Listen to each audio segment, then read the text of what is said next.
Hello दोस्तों, नमस्कार। स्वागत है आपका मेरी एक और नई वीडियो में। मेरी भाभी बहुत स्वीट है। हर टचिंग स्टोरी। बात तब की है जब मेरी पहली डिलीवरी के 1 महीने बाद ही मैं अपने मायके गई थी। मेरे भैया की तब नई नई शादी हुई थी और मुझे संकोच था कि वहाँ जाऊँगी तो भैया भाभी की प्राइवेसी में कुछ खलल तो नहीं पड़ेगा। वहाँ जाकर मुझे पता चला मेरी भाभी तो बहुत स्वीट है। जब भी मैं अपने बेबी को फीड कराती मुझे बहुत प्यास लगती। पानी की बोतल पास होती पर वो ख़त्म हो जाती। मुझे किसी से मांगना अच्छा नहीं लगता, पर मेरी भाभी हर दम कभी शरबत कभी नींबू पानी बनाकर देती रहती। मेरे मना करने के बाद भी वो नहीं मानती और हमेशा कहती, दीदी मुझे ये करने दीजिए। मैं जानती हूँ इस समय कितनी वीकनेस लगती है। फिर कुछ दिन बाद मेरे हस्बैंड मुझे लेने आने वाले थे। मैं बेबी के हजारों काम में थकी रहती तो सिंपल गाउन पहनकर बैठी थी। मेरी भाभी मेरे पास आई, दीदी आज जीजा जी आ रहे हैं, चलिए आपको तैयार कर दूं। अरे नहीं, आई एम ओके, मैंने टालना चाहा, पर मेरी भाभी कहाँ सुनने वाली थी। उन्होंने मुझे बहुत अच्छे से तैयार किया, साड़ी पहनाई, मेकअप किया। आईने में खुद को देखकर मुझे ही विश्वास नहीं हो रहा था, ये मैं हूँ। हस्बैंड भी बहुत खुश थे। दरअसल पहली प्रेगनेंसी, फिर डिलीवरी और घर में सास ससुर सबके होते जिम्मेदारी तले में सब कुछ करना भूल बैठी थी। पर मेरी भाभी ने मुझे सब कुछ सिखाया।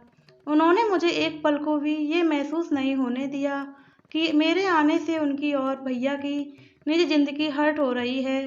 जब मैंने उनसे ये कहा तो बोली, दीदी पहले ये आपका घर है, आपके भैया मेरे पति बाद में बने हैं, पहले आपके भाई थे और हमेशा रहेंगे। ये मुझे उन्होंने ही कहा है कि मेरी बहन को ये घर कभी पराया नहीं लगना चाहिए। मैं बहा बेहाल होकर भाभी से लिपट गई।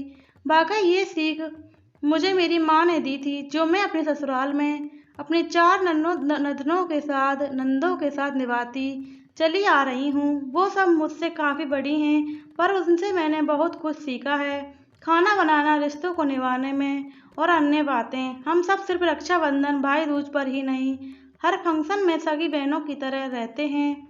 ताली कभी एक हाथ से नहीं बजती। इसी तरह हैप्पी रिलेशनशिप के लिए दोनों पक्षों को ही समझदार होना जरूरी है। मैं भाग्यशाली हूँ कि मुझे भाभी भी अच्छी मिली और नंदे भी, मायका और बेटियाँ। प्लीज़ दोस्तों, ये मेरी दूसरी कहानी है, इसको भी सपोर्ट करो। मीरा और सीमा, 2 बेटियाँ जो शादी के बाद अपने मायके में ही रहती हैं। एक दिन छोटी बेटी मीरा ने उनकी मम्मी ने कहा मीरा से मम्मी ने कहा, मीरा खाना बना दो, बहू की तबीयत ठीक नहीं है। मम्मी मेरे पास समय नहीं है, भाभी भी तो हैं, मेरी तबीयत खराब है, मैं नहीं कर पाऊंगी, कहकर मीरा अपने कमरे में चली आई। मम्मी मुंह देखती रह गईं।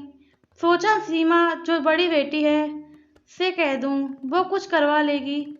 सीमा नीचे आओ, जाओ खाना बनवा लो, बहू की तबीयत ठीक नहीं है, मेरे सर में दर्द है, मैं नहीं आऊंगी, सीमा ने चिल्लाकर उत्तर दिया। इधर बहू की तबीयत खराब होने के कारण वो कुछ काम नहीं कर पा रही थी। बहू भी सोचती जब कोई हाथ नहीं बटाता तो मैं ही क्यों जुटूं, पर सास को काम करता देख रह भी नहीं पाती। हर वक्त अपनी सास से कहती, मम्मी आप मत किया कीजिए काम, दीदी से कह दिया करिए, मेरी मदद कर दिया करें, मैं सब कर लूँगी। पर मम्मी भी क्या करें जब लड़कियां सुनती ही नहीं, उल्टा उम्मीद करती हैं जब वो या उनके बच्चे स्कूल जाएं तो उनका लंच भी भाभी या मम्मी बना कर दें।